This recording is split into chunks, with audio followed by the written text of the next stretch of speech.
So today I'm going to be giving you guys a first look at the all-new Async H7 full carbon cross-country mountain bike. This is the only one in the United States right now, so I'm extremely excited to be able to put this thing to the test. So without further ado, let's get on the trail. We'll talk all about the specs, the price point, and when you guys should expect to see this bike hit the market. Let's go.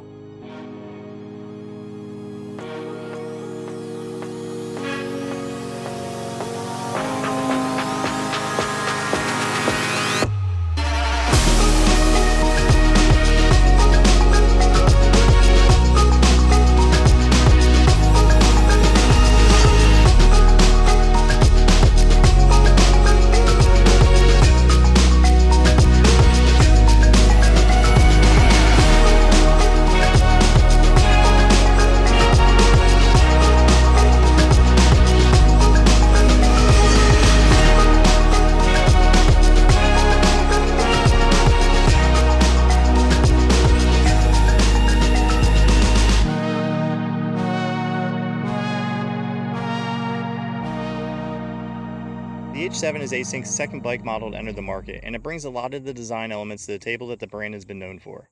It's pretty unique in design, but with the purpose of ergonomics, power, and weight, which we'll talk about later in the video, but first let's break down the specs and price point of the H7. The H7 has a full carbon frame weighing in at 5.7 pounds, as well as a fixed full carbon handlebar stem combo that weighs in at 1 pound.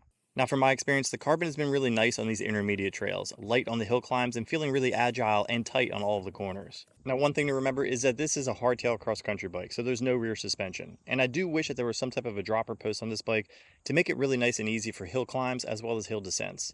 But you do get a Sun Tour cross-country R34 air shock with 122 millimeters of travel that helps dampen roots, ruts, and rocky terrain or anything you throw at it. Now going from the cross-country course straight to a log skills course made this thing feel right at home. The 27.5 2.8 inch wide Maxxis tires grip the wet grass and trail cuts like nothing, and it added a bit of cushion to the ride, which definitely made it a plus.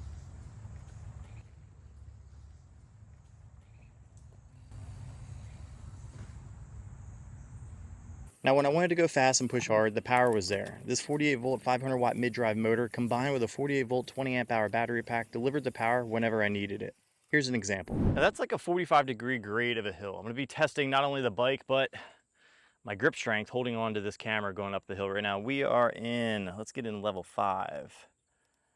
And the second to lowest gear. Let's just go. Here we go.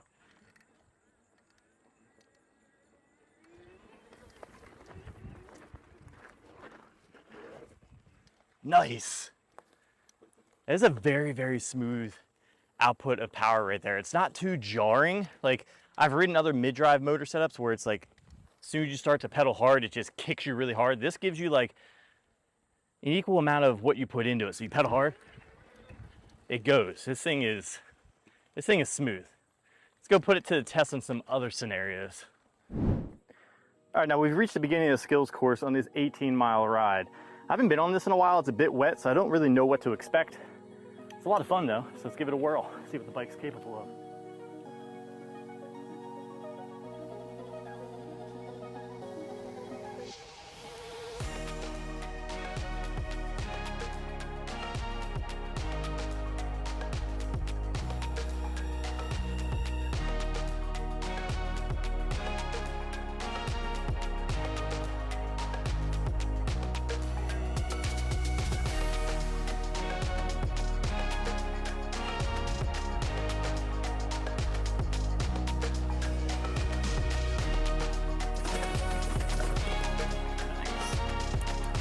Feels really good. I love how nimble and agile this bike is.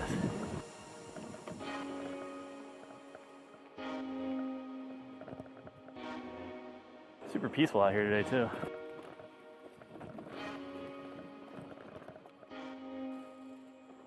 Up and down.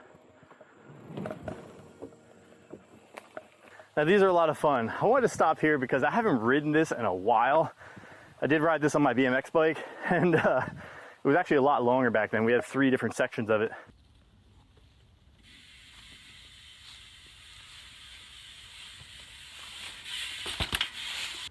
I'll try it on this bike. It's a bit wet. Everything's kind of slippery, but let's give it a couple goes.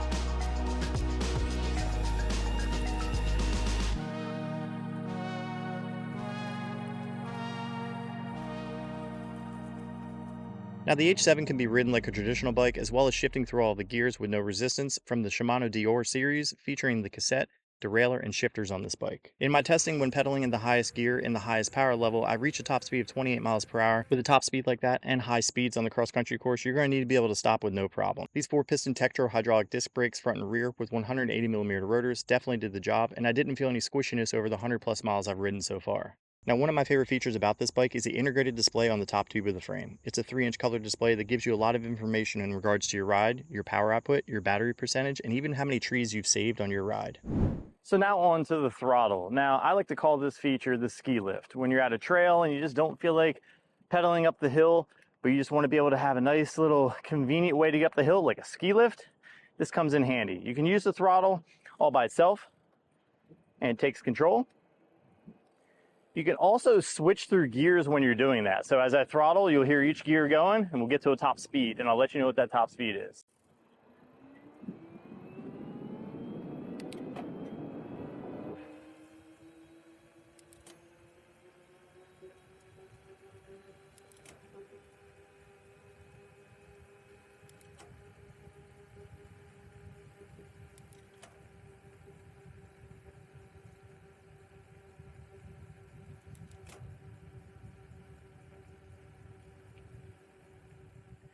Now, when taking a look at the stats, my max speed was 20.4 miles per hour with an average speed of 16.3 miles per hour with a total distance of 1,195 feet.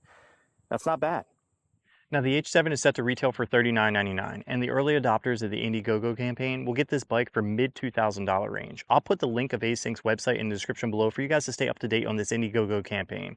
So with that being said, if there's any questions about this bike, put them in the comments below. If you guys have any suggestions for future videos, put those in the comments below as well. If you guys like this video, drop a like. If you love it, hit the subscribe button, and I'll catch you in the next one.